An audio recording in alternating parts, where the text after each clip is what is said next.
tayo ay magpapaalam na at sana po ay maging mabunga, mabiyaya, mapagpala ang nalalabing triduum sa ating buhay, Huwebes Santo, Viernes Santo at ang Sabado de Gloria.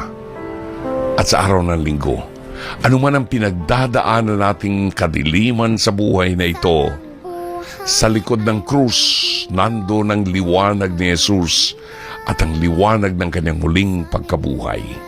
Ito po si Brother June Banaag, OP. Nagpapasalamat, magandang gabi, maraming salamat. Shalom Aleichem. Sana'y wala nang away, sana'y pag-ibig na lang. Naglilingkod sa Pilipino sa asaman sa mundo. DZMM Radio Patrol 630.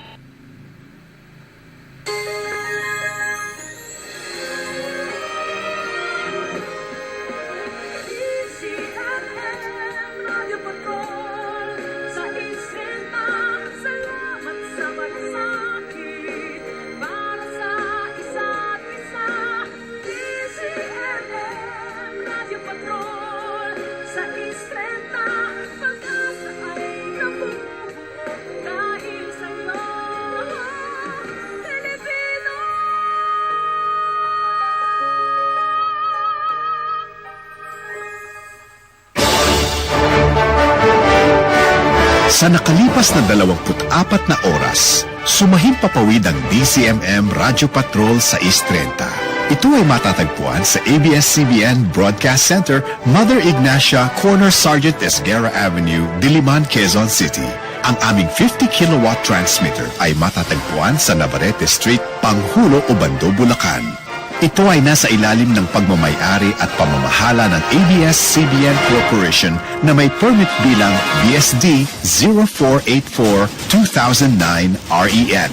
Ang Technical Division ay pinamumunuan ni na Engineer Bernie Acosta, ECE 6672, at Erwin Francisco na may ECE 7921.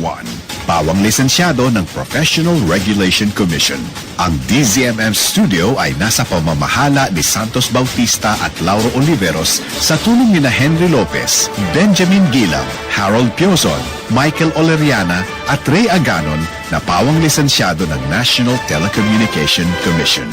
Ang DZMM transmitter ay nasa pangangalaga ni Jose Rizalde Umipig, ECE number 2889 at Melvin Acosta, ECE number 2624.